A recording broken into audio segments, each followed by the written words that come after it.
মাসিমা, ও মাসিমা,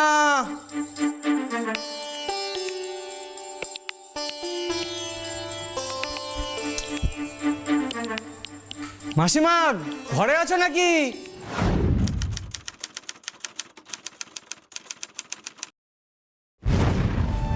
আজ মাস পয়লা, ওই দুধের দামটা নিতে এসেছি।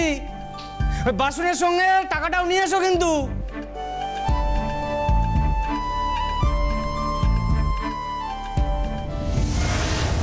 আরে কি ব্যাপার, ঘরের দরজা হাট করে খোলা, মাসিমা সাড়া দিচ্ছে না কেন, বেরোচ্ছে না কেন?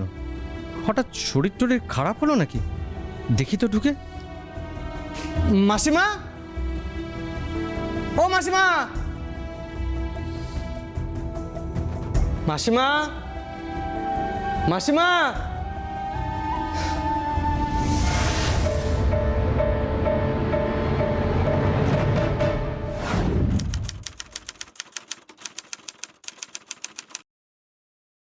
খুন, খুন, মাসিমা খুন হয়েছে। কে কোথায় আছো? শিগগিরই এসো। খুন, খুন।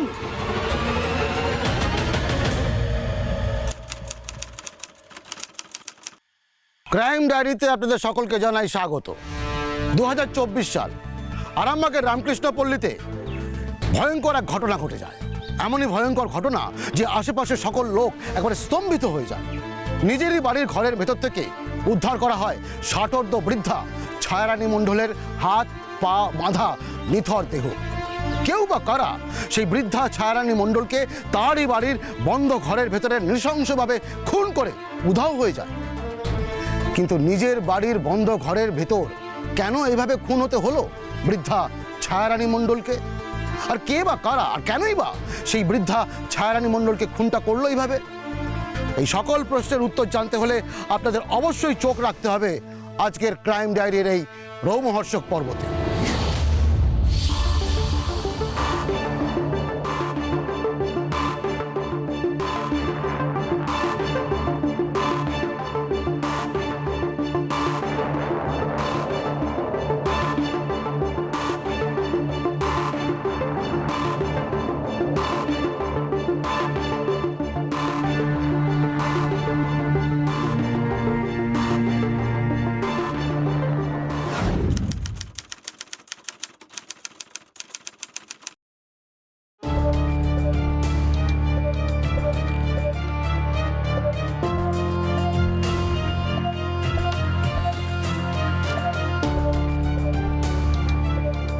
খুনটা মনে হচ্ছে কাল রাতেই হয়েছে। হ্যাঁ স্যার, আমারও তাই মনে হচ্ছে। ভদ্রমহিলাকে একা পেয়ে ঘরের মধ্যে কেউ বা কারা হাত পা বেঁধে শ্বাসরোধ করে গলা টিপে খুন করেছে। কিন্তু স্যার, এরকম একটা বয়স্ক মহিলাকে হঠাৎ কেউ খুনই বা করবে কেন? রাধিকা, আমিও সেটাই ভাবছি, বুঝলে। দেখো, ঘরদোরের যে অবস্থা তাতে তো মনে হচ্ছে না যে কিছু চুরি ছিনতাই হয়েছে, তাই লুটপাটের জন্য খুন সেটা আমার মনে হচ্ছে না। হ্যাঁ স্যার, ঘরের জিনিসপত্রে তো মনে হচ্ছে হাত পড়েনি। আপাত দৃষ্টিতে থেকে তাই মনে হচ্ছে। তবে আপনারা একটু বাইরে চলুন তো। আমাদের বলছেন স্যার? হ্যাঁ হ্যাঁ, আপনারা দুজন একটু বাইরে চলুন, কথা আছে, আসুন।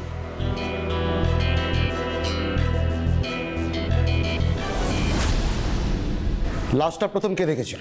আমি স্যার। তুমি কে? আমার নাম হারু। আমি এ বাড়িতে 3 বছর ধরে দুধ দিই। আরু, আজ সকালে তুমি কখন এসেছিলে দুধ দিতে? ওই তো তা ধরুন 7:15 নাগাদ হবে। সকাল 7:15 নাগাদ। তো সকালবেলা যখন দুধ দিতে এসেছিলে তখন ঘরের মধ্যে কাউকে দেখতে পেয়েছিলে? কই না তো। ঘর থেকে বেরোতে কাউকে দেখেছো? না, ঘরে বা বাড়ির আশেপাশে কেউ কোথাও ছিল না। থানায় খবরটা কে দিল? আমি করেছিলাম স্যার। ও, তুমি দিয়েছো। আপনি কে? আমি স্যার এই পাড়াতেই থাকি, দুটো বাড়ির পর। আপনার নামটা? পলাশী, পলাশী সরখেল। পলাশী? এই যে মারা গেলেন যিনি, মানে যিনি খুন হলেন, তার নাম কি? ছায়ারানী মণ্ডল। বয়স কত হবে? এই 60-62 হবে। 60-62। ওনাকে তো দেখে মনে হলো উনি বিধবা ছিলেন, তাই না? হ্যাঁ স্যার, ওনার স্বামী আজ থেকে 10 বছর আগে হার্ট অ্যাটাকে মারা যান। তার মানে উনি এখানে একাই থাকতেন?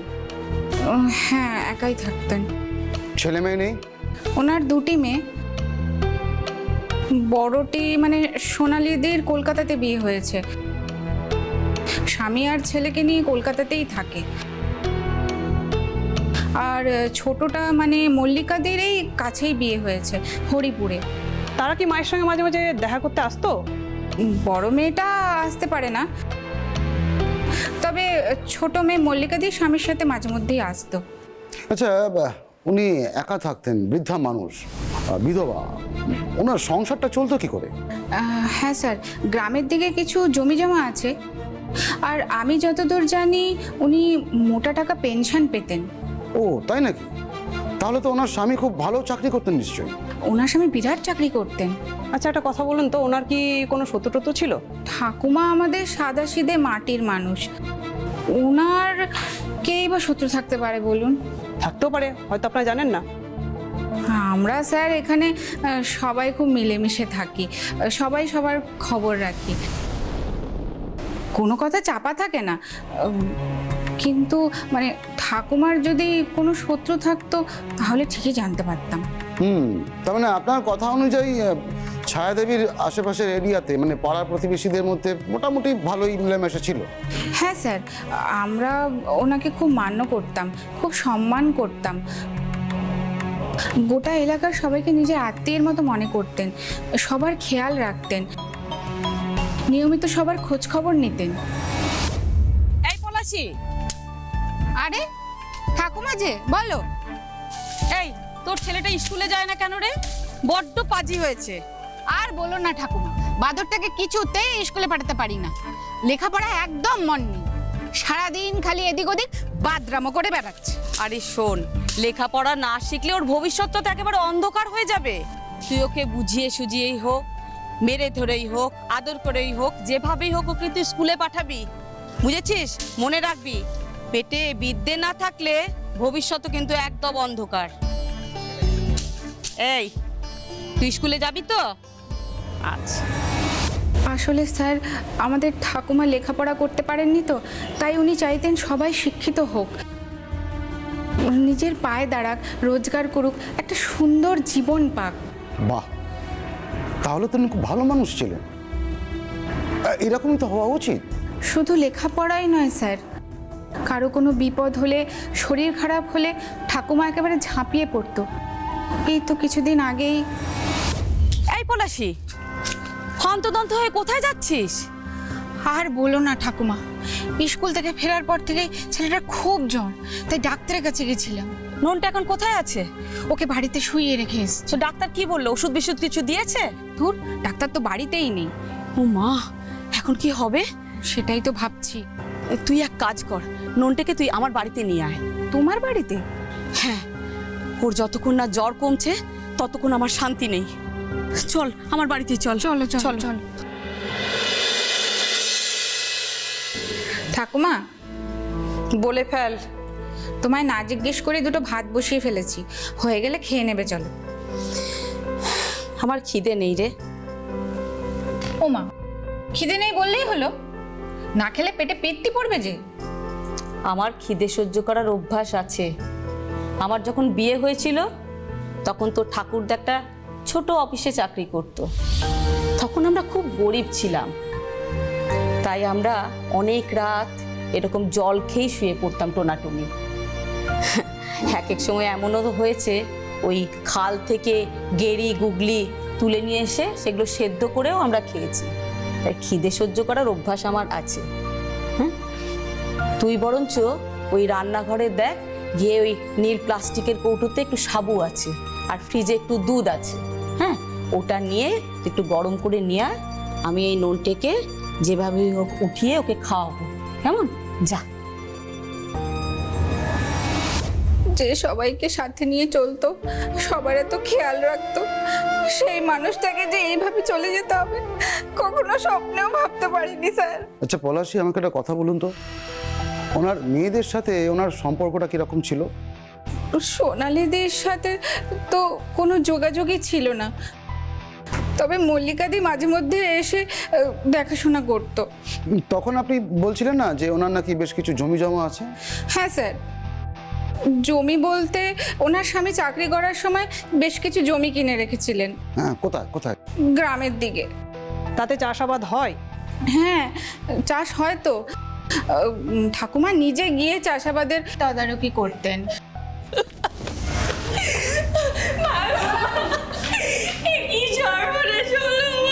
না ছোট মেয়ে।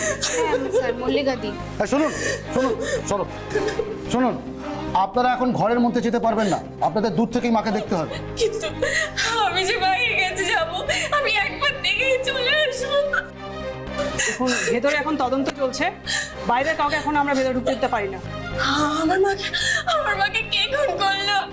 কে খুন করলো আমার মাকে? সেটা ইনভেস্টিগেশন চলছে, খুনি ধরা পড়লে ঠিক জানতে পারবেন। স্যার স্যার আমার শাশুড়ি মা দেবীর রূপ ছিলেন সাক্ষাৎ, ওনাকে যে খুন করেছে স্যার তাকে ছাড়বেন না, দেখবেন যেন তার ফাঁসি হয়। আচ্ছা আচ্ছা ঠিক আছে, শুনুন আমি বুঝতে পারছি সব কিছু, আপনারা এক কাজ করুন তো, আপনারা যান মাকে দূর থেকে দেখবেন ঘরের ভেতরে গিয়ে, কিন্তু খবরদার বডিতে বা অন্য কিছুতে একদম হাত ছোঁয়াবেন না, তাহলে কিন্তু বিপদে পড়ে যাবে। মাথায় থাকবে তো? কনস্টেবল একটু লক্ষ্য রেখে তো নিয়ে যাও। আমার সঙ্গে আসুন। রাধিকা শোনো, হ্যাঁ স্যার। বলছি ছোট মেয়ের দেখা হয়ে গেলি বডিটাকে ইমিডিয়েট পোস্টমর্টমের জন্য পাঠিয়ে দাও। Okay sir. আর ফিঙ্গারপ্রিন্ট এক্সপার্টদের খবর দাও তো, ঘরের মধ্যে কোনো খুনির হাতের ছাপটা থাকে তাহলে সেটা খুঁজে বার করো। হ্যাঁ, আর ছোট মেয়ে আর জামাইয়ের সাথে কথা বলার চেষ্টা করো যদি কোনো ক্লু পাওয়া যায়। Okay sir. আমিও জানতে চাই যে এইরকম একজন বৃদ্ধা বিধবা পরোপকারী মহিলাকে কে বা কারা আর কেনই বা খুন করলো, ওয়াই? তাহলে আপনারা বলছেন যে আপনারা নিয়মিত ছায়াদেবীর খোঁজ খবর নিতেন? হ্যাঁ নিতাম, যতটা পারতাম। আচ্ছা বলুন তো, ওনার কি কোনো শত্রু টত্রু ছিল? না, আমার মা বড্ড মিশুকে মানুষ ছিল, ওনার কোনোদিন কোনো শত্রু ছিল না। হয়তো ছিল, আপনি জানতেন না? না না, আমরা তো মায়ের প্রতিনিয়ত খোঁজ খবর রাখতাম, সেই রকম কিছু হলে আমরা ঠিক জানতে পারতাম।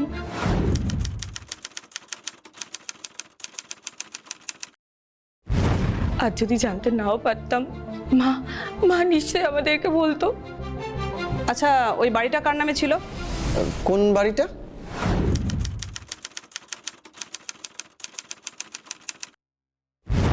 যেখানে উনি বাস করছিলেন, যেখানে ওনার খুন হলো?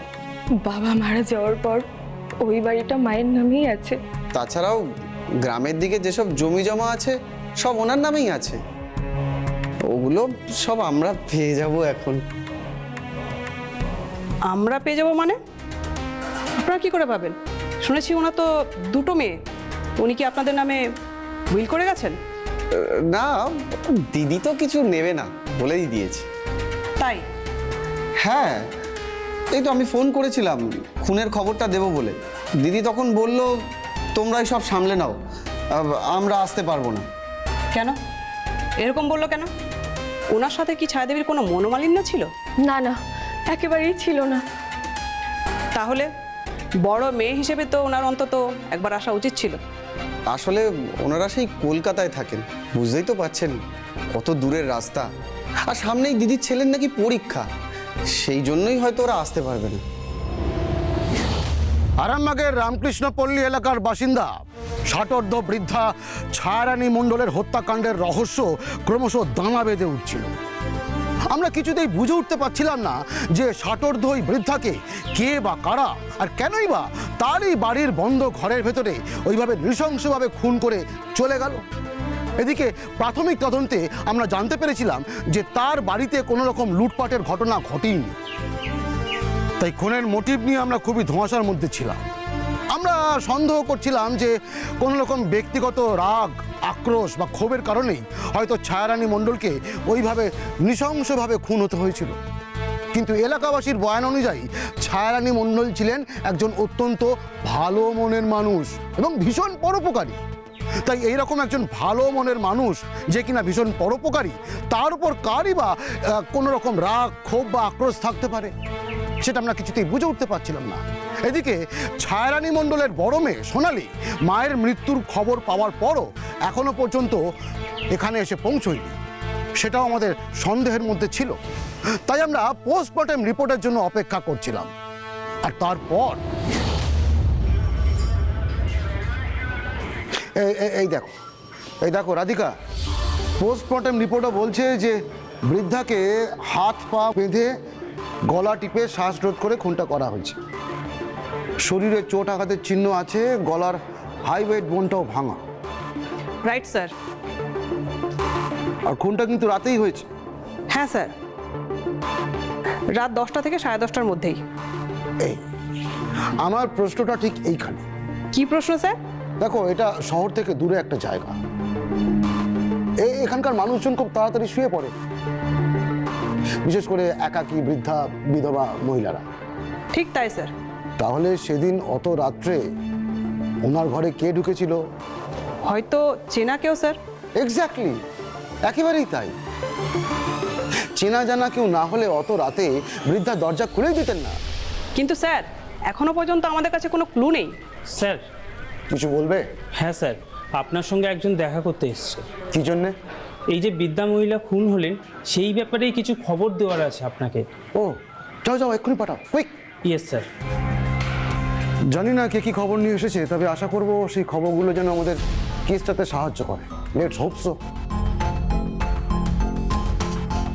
নমস্কার। নমস্কার, আসুন বসুন।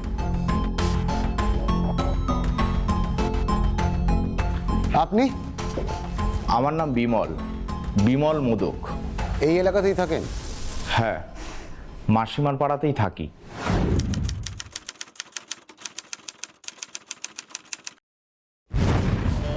মাসিমার পেছনের বাড়িটাই আমার। বেশ, এবার বলুন তো, ছায়াদেবীর খুনের ঘটনায় আপনি কি কি জানেন? আসলে কি হলো বলুন, ভয়ের কিচ্ছু নেই, বলুন। আসলে ওনাকে আমরা মাসিমা বলেই ডাকতাম। দেখুন, আপনি ওনাকে মাসিমা বলতেন না পিসিমা বলতেন সেটা শোনার জন্য আমরা এখানে বসে নেই। ওকে, আপনি ছায়াদেবীর খুনের ঘটনায় কি কি জানেন সেটা বলুন, স্পষ্ট করুন। আসলে মাসিমা গ্রামের সবাইকে একটু শাসন করতেন। অন্যায় দেখলে উনি প্রতিবাদ করতেন, বকাঝকা করতেন। তারপর? সেদিন দুপুরে আমি স্কুল ছুটির পর বাড়ি ফিরছিলাম। দাঁড়ান, স্কুল ছুটির পর বলতে? আমি এখানকার একটা প্রাইমারি স্কুলের শিক্ষক। ও আচ্ছা, হ্যাঁ বলুন। আমি সেদিন বাড়ি ফিরছিলাম স্কুল ছুটির পর। হঠাৎ গোলমাল শুনে সেখানে গিয়ে দেখি। কিরে পিন্টু, তোর লজ্জা করে না? তুই এই বয়সে নেশা করেছিস? তাতে তোমার কি? হ্যাঁ, এই মারবো টেনে এক থাপ্পড়, আবার মুখে মুখে তর্ক করা হচ্ছে। হ্যাঁ, ফোসফোস করা হচ্ছে। এই যাও তো, তুমি নিজের চরকায় গিয়ে তেল দাও।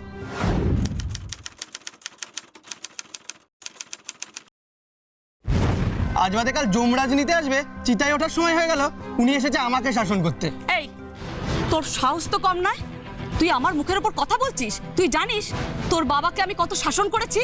আর তুই তো একরত্তি শিশু, তুই আমার কথা না শুনলে কিন্তু। কি করবে তুমি? কি করবে? হ্যাঁ, আমি আমার পয়সায় নেশা করছি, তোমার পয়সায় নেশা করছি? এভাবে তুই কথা বলছিস কেন আমার সাথে? হ্যাঁ, তুমি তোমারটা দেখো, আমারটা দেখতে এসো না। তারপর? পিন্টু সেদিন মাসিমার উপর খুব তরপাত ছিল। আমি বেগতিক দেখেই মাসিমাকে সেখান থেকে নিয়ে সরে যাই। এই পিন্টু ছেলেটাকে? পাশের পাড়ার জয়ন্তদার ছেলে। খুব বকাটে, বদমাস, নেশাখোর, বাউন্ডুলে একটা ছেলে। আমার মনে হয় সেদিন সবার সামনে মাসিমা ওকে বকাঝকা করায় প্রতিশোধ নিতে ওই মাসিমাকে খুন করেছে। তা হঠাৎ এরকম সন্দেহটা আপনার হলো কেন? পিন্টু গুন্ডা বলে এই এলাকায় ওর অনেক বদনাম আছে। ওর উৎপাতে এখানকার অনেকেই অতিষ্ঠ। মাসিমা ওকে সবার সামনে বকাঝকা করেছিল বলে মাসিমার উপর রাগ হওয়াটাই স্বাভাবিক। বয়স কত পিন্টুর? 19-20 হবে। ঠিক আছে, আপনি আজকে আসুন, তবে দরকার পড়লে আপনাকে আমরা আবার থানায় ডেকে পাঠাতে পারি। নমস্কার। নমস্কার।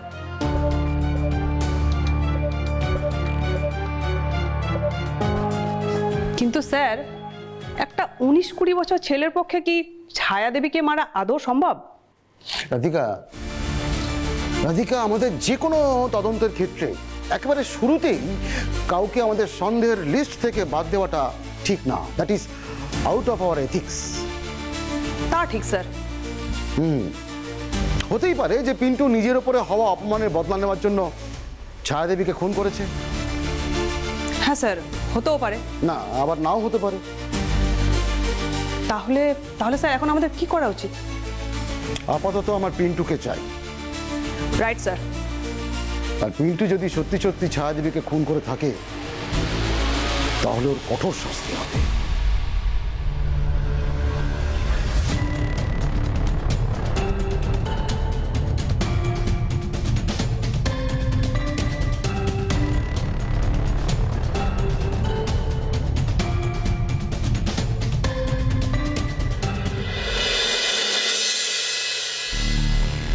তারপর কি খবর পিন্টু বাবু? স্যার, আমি মায়েরই বলছি, মা কালী দিব্যি, আমি কিছু করিনি স্যার। আরে পিন্টু, আমরা শুনলাম, মানে আমাদের কাছে খবর আছে তোর নাকি তোর এরিয়াতে উঠতি গুন্ডা হিসাবে খুব নামডাক হচ্ছে আস্তে আস্তে। কথাটা কি সত্যি? একদম বাজে কথা স্যার। আসলে আমি ছোটবেলা থেকে একটু দুরন্ত, তো মানে দুষ্টু, তাই তাই সবাই অমন বলে স্যার। ও, একটু দুরন্ত আর একটু দুষ্টু, তাই তো? তাই একটু দুরন্ত একটু দুষ্টু বলে পাড়ার একজন পরোপকারী বৃদ্ধা মহিলাকে হঠাৎ করে খুন করে ফেললি কেন? কোন কোন মহিলা স্যার? মারবো টেনে এক থাপ্পড়। এলাকায় একটা খুন হয়ে গেল আর তুই জানিস না? ন্যাকামি হচ্ছে। মা কালী দিব্যি বলছি স্যার, আমি ঠাকুমাকে খুন করিনি। পিন্টু, পিন্টু, মিথ্যে কথা বলে কিন্তু আমাদের মাথা গরম করে দিস না। তুই জানিস না যে পুলিশের মার কি জিনিস? মেরে মেরে না তোর হাড়ে দুব্ব গাছ গজিয়ে দেওয়া হবে। বল সত্যি কথা। মিথ্যে কথা বলছি না স্যার। সেদিন ঠাকুমা সবার সামনে আমাকে বকাবকি করেছিল ঠিকই, ঠাকুমার উপর আমার প্রচণ্ড রাগও হয়েছিল, কিন্তু কিন্তু কিন্তু কি? কিন্তু এই গন্ডগোলের ব্যাপারটা না কেউ আমার বাবার কাছে গিয়ে চুগলি করে দিয়েছিল। তারপর তারপর তারপর কি হলো? তারপর সেদিন সন্ধ্যায় আমার বাবা আমাকে খুব বকাবকি করেছিল আর জোর করে ঠাকুমার কাছে ক্ষমা চাইতে পাঠিয়েছিল স্যার। তুই গিয়েছিলি ক্ষমা চাইতে? হ্যাঁ, গিয়েছিলাম তো। আর যাওয়ার পর আরে এতগুলো টাকা আমি পাবো কোত্থেকে? আমার কি টাকার গাছ আছে নাকি? শালা বুড়ি, আমাকে রাগাবি না বলে দিলাম। আমি রেগে গেলে কিন্তু তাণ্ডব শুরু করে দেবো। এই, তুমি কি আমাকে ধমকাতে এসেছো নাকি? হ্যাঁ, তুমি কিন্তু আমাকে চেনো না। এই ছেলে, এই, তুই সত্যি কথা বলছিস তো? হ্যাঁ স্যার, সেদিন ঠাকুমার ঘরে না কেউ ঢুকেছিল, যার সঙ্গে ঠাকুমার হেব্বি ঝামেলা হচ্ছিল। তুই ভেতরে ঢুকেছিলি? আসলে না, আমি ওই ঝামেলার মধ্যে নিজেকে জড়াতে চাইনি, তাই চুপচাপ বাড়ি ফিরে এসেছিলাম। ও, তুই বাইরে থেকে চুপচাপ শুনে চলে গিয়েছিলিস না? পরে যদি জানতে পারি তুই মিথ্যা কথা বলছিস তাহলে কিন্তু মেরে তো। এই, এই পিন্টু, তুই কি বললি যে ভেতরে কারোর গলা শুনেছিলিস, তাই তো? চিনতে পেরেছিলিস তার গলা? না মানে, বল বল। না মানে গলাটা চেনা চেনা লাগছিল ঠিকই, কিন্তু কে ঠিক বুঝতে পারিনি। আচ্ছা, তুই যখন বাড়ির সামনে গিয়েছিলি তখন কটা বেজেছিল? তা তা ধরুন এই 10টা তো হবেই। 10টা না? 10টা, ঠিক আছে। তুই বাইরে গিয়ে বেঞ্চিতে বস। তোর বয়ান রেকর্ড হয়ে গেলে তোকে আজকের মতো ছেড়ে দেবো। যাবাক। Now listen to me Radhika. হ্যাঁ স্যার। খুব মন দিয়ে শোনো। দুটো কথা আছে। প্রথম কথা হলো, আমাদের সন্দেহটাই সঠিক। কোন সন্দেহ স্যার? সেদিনকে ছায়াদেবীর ঘরে খুব খুব চেনা জানা কেউই ঢুকেছিল। হ্যাঁ স্যার, পিন্টুর কথা শুনে তো সেরকমই মনে হলো। আর দ্বিতীয় কথা হলো, পিন্টু বলল যে সেদিনকে রাত্রি 10টার সময় সে ছায়াদেবীর ঘরের সামনে গিয়েছিল, রাইট? হ্যাঁ, তাই তো বললো। তাহলে তাহলে পোস্টমর্টম রিপোর্ট বলছে যে খুনটা হয়েছে রাত্রির 10টা থেকে 10:30টার মধ্যে, ঠিক আছে? হ্যাঁ স্যার। তাহলে দুটো মিলে কি দাঁড়ালো? দুটো মিলিয়ে এটাই দাঁড়াচ্ছে যে সেদিনকে রাত্রিবেলা ছায়াদেবীর খুব খুব চেনা জানা কেউ ছায়াদেবীর ঘরে ঢুকলো, ছায়াদেবী তাকে ঘরে ঢুকিয়ে নিলেন, তারপরে সেই আততায়ী ছায়াদেবীকে খুন করলো এবং বেমালুম উধাও হয়ে গেল। তাহলে খুনিটা কে? কিন্তু কে স্যার? সেই খুনিকে খুঁজে বার করার জন্য এবার তাহলে কোমর বেঁধে লেগে পড়ো। Right sir.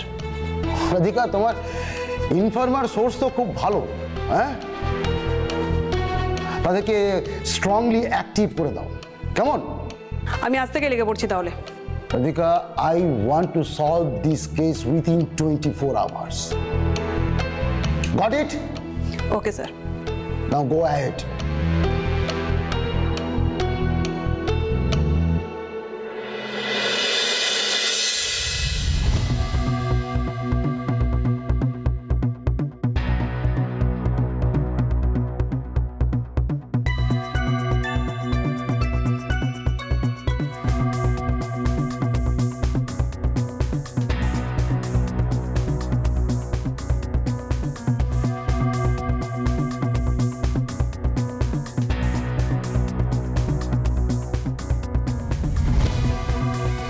বল। ম্যাডাম, একদম পাক্কা খবর আছে, তাই আপনাকে তড়িঘড়ি ফোন করেছিলাম। আরে বল না, কি খবর আছে পাক্কা? ওই বুড়িকে কিন্তু বাইরের কেউ ফোন করেনি। বাইরে কেউ খুন করেনি মানে? সেদিন রাতে ওই বুড়ির ঘরে বুড়ির নিজের লোকই ঢুকেছিল। নিজের লোক? আরে ভাই একটু ঝেড়ে কাস না। সেই দিন রাতে ও মা, দরজা খুলুন মা। এই কে রে? এত রাত্রিরে? মা, আমি গণেশ, আপনার আদরের ছোট জামাই। তারপর রাগের মাথায় বুড়িকে খুন করে চুপচাপ ওখান থেকে কেটে পড়েছিল। তুই শিওর? আজ পর্যন্ত পচা কোনোদিন ভুলভাল কোনো খবর দিয়েছে ম্যাডাম? মালটাকে চুলের মুঠি ধরে লকআপে তুলে আনুন, তারপর উদুম পেটান। কেস আপনার আজকেই সাল্টে যাবে। ঠিক আছে, তুই এখন যা। Okay madam.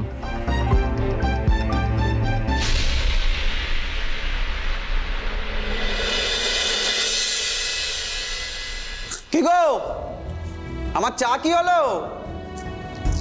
এক কাপ চা করতে এতক্ষণ লাগে নাকি চা পাতা তুলতে দার্জিলিং গেছো? দিচ্ছি রে বাবা, দিচ্ছি। উফ, এক কাপ চায়ের জন্য একেবারে হরমাস জ্বালিয়ে খাচ্ছে।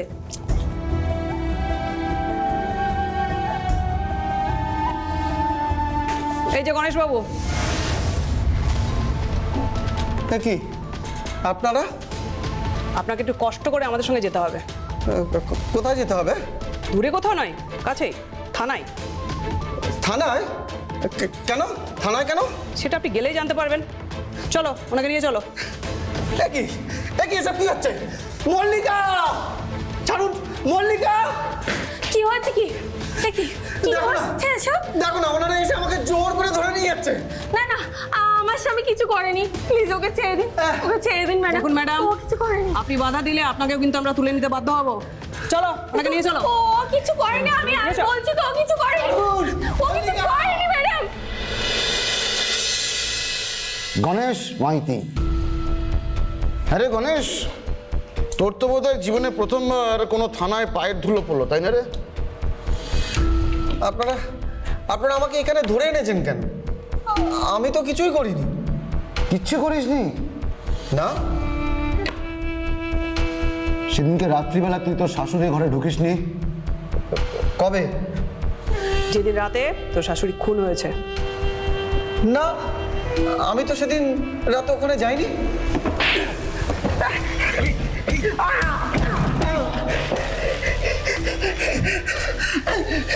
আমাকে খামাখা মারছেন কেন আপনারা? আমাদের কাছে প্রমাণ আছে, সেদিনকে রাত্রি 10টা নাগাদ তুই তোর শাশুড়ি ঘরে ঢুকেছিলিস। না না, আমি ওখানে যাইনি, আমি খুন করিনি। শোন, আমাদের কাছে প্রমাণ আছে। কি প্রমাণ? সে তোকে জানতে হবে না কি প্রমাণ আছে। তুই শুধু এটা বল যে তুই তোর শাশুড়িকে হঠাৎ করে খুন করতে গেলি কেন? আমি বলছি তো, আমি খুন করিনি। রাধিকা, বল। পাবে না।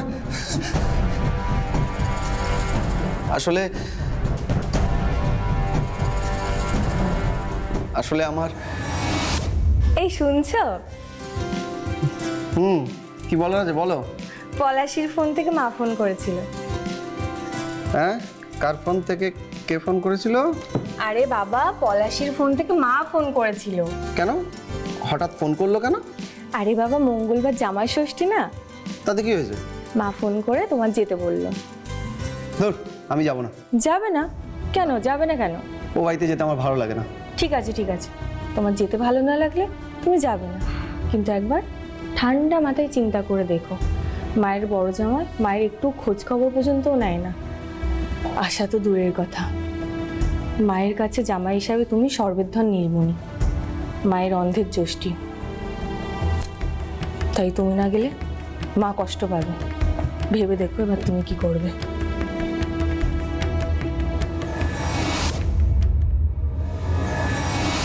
রান্না বান্না সব ভালো হয়েছিল তো বাবা? আপনার হাতে রান্না কখনো খারাপ হয়েছে মা? না আসলে বাবা, এবার জামাই ষষ্ঠীতে না তেমন আর কিছু আয়োজন করতে পারিনি। ধুর, ছাড়ুন তা। আমার এক পিস মাছ হলে দিব্যি চলে যায়। ওসব মাংস টাংস আমার আর পছন্দ নয়, মুরগিও না, খাসিও না। কিন্তু এক টুকরো মাছের জন্য যে কিছু রোজগার পাতি করতে হয়।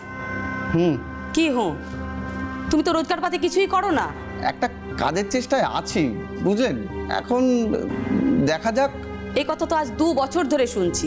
আদৌ কি কোনো কাজের চেষ্টা করছো, নাকি আমাদেরকে বোকা মনে করে ভুজুং ভাজুং দিয়ে দিন চালাচ্ছ? কি যে বলেন মা, এভাবে লজ্জা দেবেন না। শোনো বাপু, লজ্জা ঘেন্না যদি তোমার কিছু থাকতো তাহলে তুমি এতদিনে একটা কিছু ব্যবস্থা করতে পারতে। আমি আর 2 মাস দেখবো, এর মধ্যে তুমি যদি কিছু একটা ব্যবস্থা করতে পারো ভালো, তা নাহলে মল্লিকাকে আমার কাছে আমি নিয়ে চলে আসবো।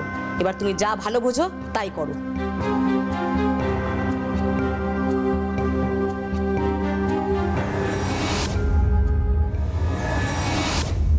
কি গো, আজ আর আড্ডা মারতে গেলে না? পাকা, বেশি পাকা। আরে আমি আবার কি করলাম? তুমি নাও, তোমার মা। কেন, কি হয়েছে কি আবার? যখনই দেখা হবে তখনই সেই একই প্রশ্ন, বাবা তোমার রোজগারের কি হলো? কাপিত্তি একেবারে রে রে করে ওঠে। শোনো, সব মায়েরই চিন্তা হয় তাই সন্তানদের নেই। বড় জামাইবাবুকে দেখো, কলকাতায় অত বড় দোকান, আর সেখানে তুমি কি না? মা তো ভুল কিছু বলেনি। ঠিকটাই বা কি বলেছে শুনি? কতদিন ঘরে বসে আছো সে খেয়াল আছে? একটা টাকাও রোজগার করো। ভাগ্যিস তুমি বাবার একমাত্র ছেলে, আর তোমার বাবার কিছু জমি জমা ছিল, কিন্তু সেই জমিগুলো এক একটা করে বেচে আর কতদিন চলবে বলতে পারো? ঠিক চলে যাবে। তোমাকে অত পণ্ডিতি দেখিয়ে মাথা গলাতে হবে না, অত চিন্তা করতে হবে না তোমাকে। চিন্তা না করে তার উপায়ও খুঁজে পাচ্ছি না। বসে গেলে তো রাজার ভান্ডারও শেষ হয়ে যায়। আবার তোমার তো আবার তার উপরে নেশা, মদ গাঁজা, কোনো কিছুই তো আর বাকি রাখো না।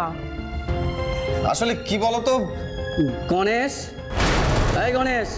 কানাইদা মনে হচ্ছে। কানাইদা, আপনি? তা কি করবো বলো? তুমি তো আমার বাড়ির দরজা ভুলে গেছো, তাই আমি চলে এলাম। আচ্ছা বলো, টাকাটা দেবে না গেড়ি দেবার ধান্দা করছো? না না দাদা, এ কি, আমি দেবো টাকাটা। কবে? আমি মরলে? বাবা বালাই ষাট, আপনি কেন মরবেন? শোনো, এই চিড়ে ভেজানোর কথা রাখো। টাকাটা আমার চাই, টাকাটা তোমার কাছে আর রাখতে পারবো না। 10 দিন সময় দিলাম তোমাকে, টাকাটা আমার চাই, নইলে পাড়া থেকে লোক ডেকে নিয়েছে তোমার বইয়ের সামনে তোমাকে মারবে। শোনো, কথাটা হালকা করে নিও না। 10 দিন পরে আমি ঠিক আসবো।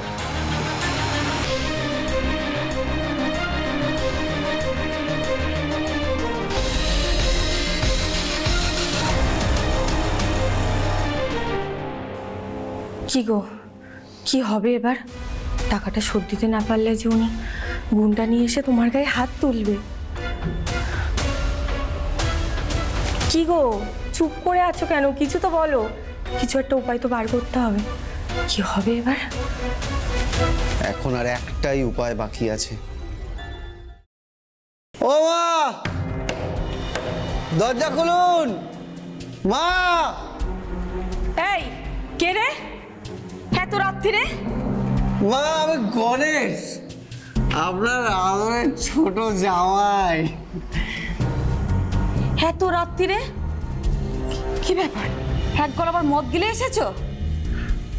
মদ নয় মা, মদ নয়, ওষুধ। এ খেলে সব ব্যথা, যন্ত্রণা, দুঃখ সব ভুলিয়ে দেয়। যাকে আপনার সাথে আমার একটু দরকার ছিল। এখন তুমি যাও, কাল সকালে আসবে সুস্থ অবস্থায়, তখন কথা হবে। মা, মা শুনুন না, মা শুনুন না, একটিবার শুনুন। বললাম না কাল সকালে তুমি এসো, এখন তো তোমার কোনো হুঁশ নেই। ছাড়ুন তো, যা কথা বলার আজকেই বলবো, এক্ষুনি হবে। কি বলবা তাড়াতাড়ি বলো, আমার খুব ঘুম পেয়েছে, আমি এখন ঘুমাবো। আসলে আসলে আমার কিছু না টাকার দরকার পড়েছে। হঠাৎ করে টাকার দরকার পড়লো কেন? ওই বাজারে একটু দেনা হয়ে গেছে, বুঝলেন। অপদার্থ কোথাকার। সে আপনি আমাকে যাই বলুন, কিন্তু টাকাটা জোগাড় করে দিন। কত টাকা? ওই 1,040 মতো দিলেই হবে। 40,000 টাকা? এতগুলো টাকা আমি পাবো কোত্থেকে? আমি জানি না মা, আমি কোনো কথা শুনবো না, আপনাকে দিতেই হবে। আরে এতগুলো টাকা আমি পাবো কোত্থেকে? আমার কি টাকার গাছ আছে নাকি? শালা বুড়ি, আমাকে রাখাবি না বলে দিলাম। আমি রেগে গেলে কিন্তু তাণ্ডব শুরু করে দেবো। এই তুমি কি আমাকে ধমকাতে এসেছো নাকি? হ্যাঁ, তুমি কিন্তু আমাকে চেনো না। এই তোর তো এতগুলো জমি আছে রে, ওগুলো বেচে দে না, ওগুলো বেচে আমায় টাকাটা দে। মরে গেলেও না, আমি মরার আগে সমস্ত কিছু আমার লেখাপড়া করে দিয়ে যাব আমার ওই 2 মেয়ের নামে, যাতে ওরা সমান ভাগে ভাগ পায়। শোনা, তোর তো মাসে মাসে অনেকগুলো টাকা করে পেনশন পাস। তুই এক কাজ কর, তুই ওগুলো আমার নামে করে দে, ওগুলো আমায় দিয়ে দে। আর তোর তো বাকি যা খরচপাতি আছে তোর জমির আয় থেকে চলে যাবে। এই তুমি কি আমাকে বলে দেবে নাকি আমি কি করে কি চলবো? আমি বেঁচে থাকতে একটা পয়সাও তুমি পাবে না, বুঝেছো? আমি মরে গেলে যা পাবার তখন তুমি পাবে। শোনা বুড়ি, তুই কবে মরবি তার জন্য আমাকে অপেক্ষা করে থাকতে হবে? আর তোরাই বড় মেয়ে, তোকে একবারের জন্য দেখতে আসে না রে, ওকে ওগুলো দিয়ে কি লাভ? তার থেকে তোর জমিগুলো বেচে টাকাটা আমায় দে না, আমার উপকার হয়। এই তুমি যাবে না আমি পাড়ার লোক ডাকবো? লোক ডাকবি? ডাক ডাক ডাক, তুই কাকে ডাকবি? ডাক ডাক। আমি এক্ষুনি পুলিশে যাচ্ছি, থানায় যাচ্ছি। থানায় যাচ্ছিস? তুই থানায় যাবি? থানায়? তোর এত সাহস, তুই থানায় যাবি? তুই থানায় যাবি? তোকে আজকে আমি, কি করছো? তুই থানায় যাবি? দাঁড়া, তুই কি করছো? কি করছি আমি? বলার সময় মনে ছিল না? তুই থানায় যাবি? থানায়? কি করছো? আমাকে ছেড়ে দাও, আমাকে ছেড়ে দাও। ছেড়ে দেবো তোকে, ছেড়ে দেবো, ছেড়ে দেবো। দাঁড়া, কোথায়?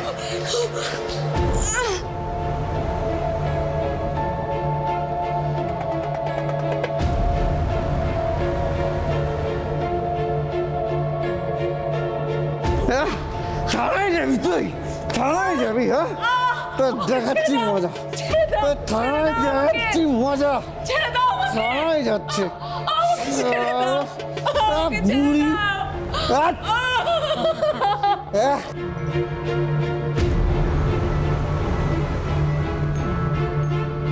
যাওয়াচ্ছি তোকে আমি থানায়। থানায় এদিকে থানায় যাবে।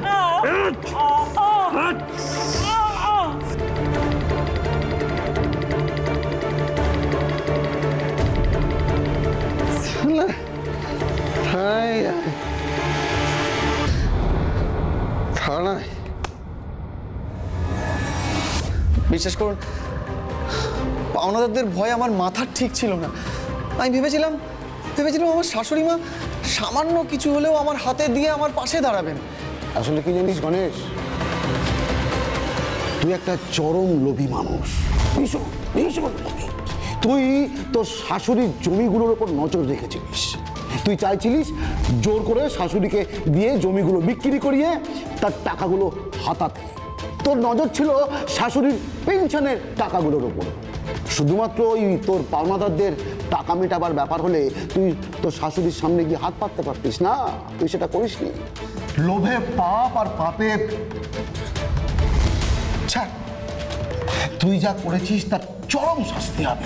বাকি জীবনটা তুই জেলে পচে মরবি, তার দায়িত্ব আমার। জানোয়ার।